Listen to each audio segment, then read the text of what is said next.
The alarm goes off at 4:45 in the morning. She does not want to be up. She has to be. The kids need to eat before school. The bus comes whether she is ready or not. No one else in this apartment is going to do any of this. So she gets up. She moves through the dark. She finds the oatmeal. She starts the day. Somewhere between the school drop off and the end of her shift tonight, she will have to figure out whether the electric bill or the copay comes first. This is not a bad week. This is every week. This is what single parenthood looks like from the inside, not as a statistic or a policy debate. It looks like a Tuesday morning in February when the heat in the hallway is broken and she still has to get everyone out the door. Right now, 1 in 4 American families with children under 18 is a single parent household. That is 25%. Of those families, 80% are headed by mothers. We are talking about 15.7 million children whose primary economic reality is one adult, one income, and a full set of costs. This is not a fringe situation. It is a defining feature of how millions of American families actually live. Most people's mental picture of how someone ends up here is too narrow. They imagine divorce, maybe a young mother who never married. They picture a single story with a single cause. The reality has 5 or 6 different doors, and each one opens onto a different starting position, a different amount of money, a different legal situation, a different distance from stable ground. Before we follow this woman through her day, we need to understand how she got here. That part matters more than most people realize. There are 5 paths that lead a woman to this Tuesday morning. The 4th one is the one nobody talks about honestly. We'll get to all of them right after this. Have you ever thought about making money on YouTube but didn't want to show your face? Good news. You're already watching proof it works. This video right now is faceless. It was made using topic2video.com, no camera and no host. Just a topic, a voice, a main character, and visuals that keep you watching. And here's the wild part. You don't need a studio. You don't need editing skills. You don't need to write scripts. You don't need animation skills, voice acting talent, expensive software, or a single piece of equipment. You don't even need a microphone. Topic2video.com does all of it for you. Type your topic, get a finished video ready to upload straight to your channel. You get a voiceover, visuals, captions, thumbnail, title, description, and even shorts. Your first video is free at topic2video.com. No credit card needed to start. Create the channel you've been putting off with topic2video.com today. Now, the 5 doors. Pay attention to the 4th one. The data shows how women arrive at single parenthood and why the starting point matters. The first path is divorce. She had a joint income, a mortgage maybe, a plan that assumed 2 earners, then the papers came. In the year following separation, a woman's household income drops 30 to 40% on average. The costs do not drop. The mortgage or rent stays, the groceries stay, the childcare stays, child support is ordered, but enforcement is a different matter entirely. Bounce checks, delayed payments, nothing at all. She starts from a higher base than some, but the fall is steep and fast. The second path is a non-marital birth. She was never married, which means there was no joint financial infrastructure to divide, no shared assets, no alimony conversation, often no support order at all. She was already building from a lower starting point, and without a legal agreement in place, she has no enforcement mechanism to fall back on.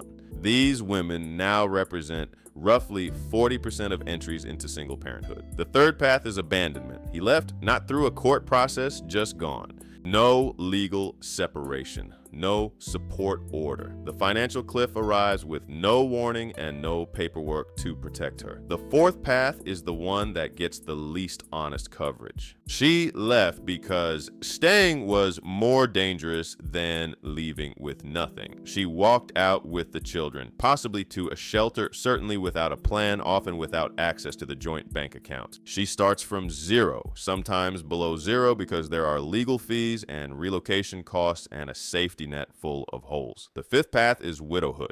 The social sympathy is real and it is deserved, but the economics are not meaningfully different from the other paths. Survivor benefits exist, but they rarely cover the full cost of raising children alone. In every one of these cases, once you are through the door, the financial mechanics start moving in the same direction. Each of these women wakes up the same way, to the same math, the same gap between what comes in and what needs to go out. We will walk through exactly what that math looks like. For the numbers, because the numbers are the story. When a woman separates from a partner, her household income falls between 30 and 50% in the first year. Not her paycheck, her household income. The total money available to run the same household, feed the same children, pay the same rent, that drop happens immediately. The costs do not follow it down. Childcare alone consumes roughly 24% of a single mother's income in most markets. That is not a rounding error. That is nearly a quarter of everything she earns spent before rent, before food, before anything else. And child support, when it exists, is not the safety net most people assume it to be. It covers less than 25% of actual child rearing costs. 1 in 3 non-custodial parents pays nothing at all. The system collects about $32 billion a year in child support nationally, which sounds large until you realize that 70% of custodial mothers report receiving no meaningful enforcement help from the agencies responsible for collecting it. Add to that the wage gap. A full-time working woman earns roughly 74 cents for every dollar a male peer earns in the same type of work.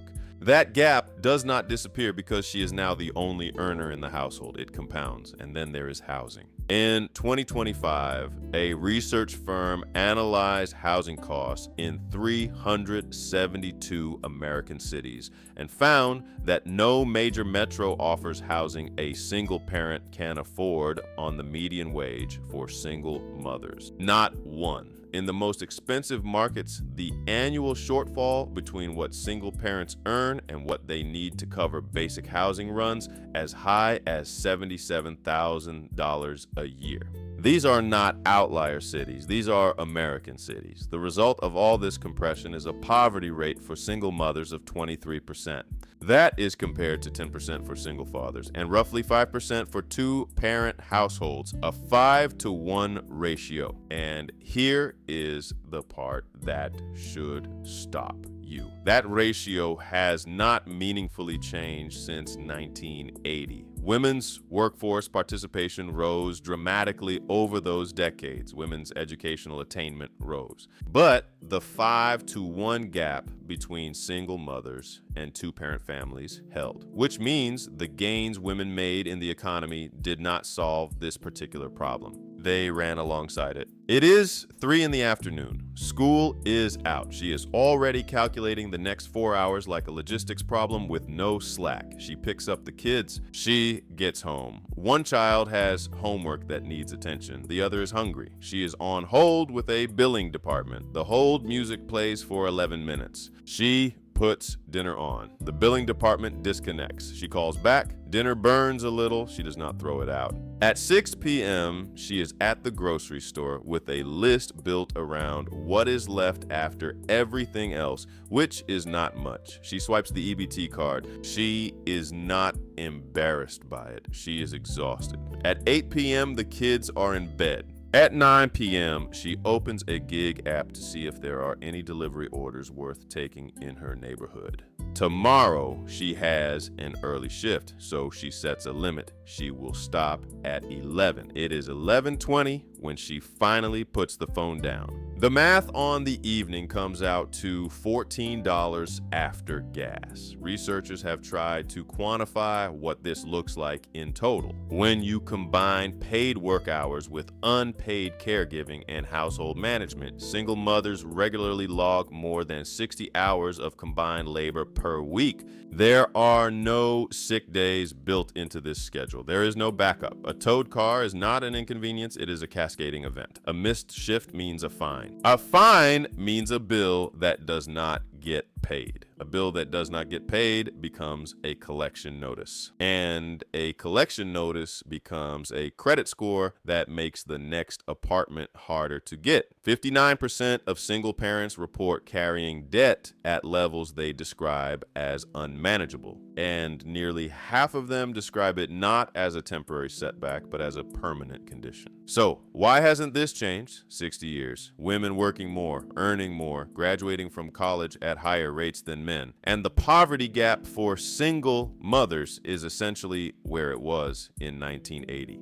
The answer is not one thing, it is a set of structural decisions that have been made, remade, and left in place. In 1996, Congress passed a major welfare reform that required single mothers to work in order to receive benefits. The logic was that work leads to self-sufficiency. The problem was that the reform did not fund childcare at a level that made the work requirement survivable. Poverty among the most vulnerable single mothers rose in the years that followed. Child support enforcement has grown into a $32 billion a year federal operation. But enforcement is uneven, under-resourced, and easily defeated by a non-custodial parent who changes jobs or moves. Courts can suspend licenses and passports for non-payment. What they cannot easily do is make a parent earn money they do not earn. And then there is what happened in 2021. Congress expanded the child tax credit as part of pandemic relief. For 1 year, it cut child poverty in the United States by 40%. That is not a modest improvement. That is a near halving of child poverty in 12 months. At the end of 2021, the expansion expired. By 2022, child poverty had rebounded sharply. The mechanism that reduced poverty by 40% was known. It existed. It worked. It was allowed to expire. For context, Sweden subsidizes roughly 80% of childcare costs. Its single-parent poverty rate is 8%. The United States rate is 23%. The difference between 8 and 23 is not a mystery. It is a set of choices. It is 11 p.m. The apartment is quiet. The kids are asleep. She is still awake. She is not catastrophizing, and she is not giving up.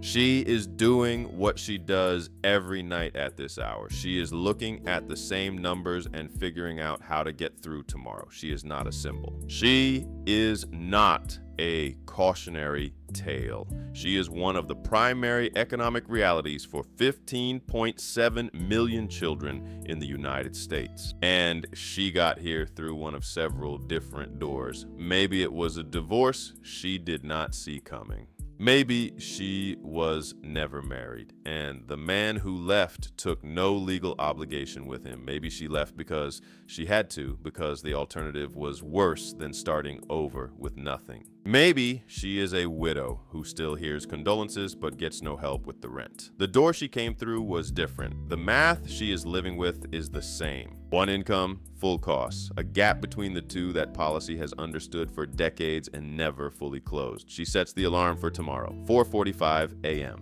and the day begins again. If this video gave you a clearer picture of something real, share it with someone who would find it useful. And if you want to go deeper on how money, family, and systems intersect, the next video is waiting. Hey, it's CJ, the creator of this channel. Before you go, I want to show you something.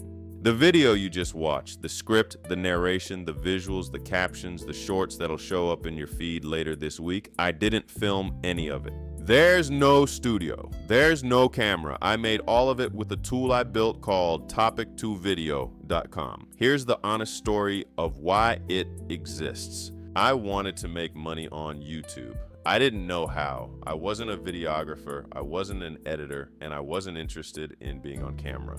But I kept seeing faceless channels quietly building real audiences and real income. And I knew there was an opportunity there if I could just get past the production wall. So I started building the tool I needed. And once it worked for me, it didn't make sense to keep it to myself. That's what topic2video.com is. You type a topic. The pipeline researches it, writes a broadcast quality script, generates the narration with 11 Labs voices, builds scene-synced visuals, bakes in word-level captions, cuts the companion shorts, and gets it ready to publish to YouTube. 12 production stages. Approval gates at every step so you stay in control. No camera, no microphone, no editing skills required. If you saw the same opportunity I saw and never knew where to start, this is where you start. Your first video on topic2video.com is free. No credit card. Just a topic. That's topic2video.com. It's how I made this one. I'd love to see what you make with it. Thanks for watching. I'll see you in the next one.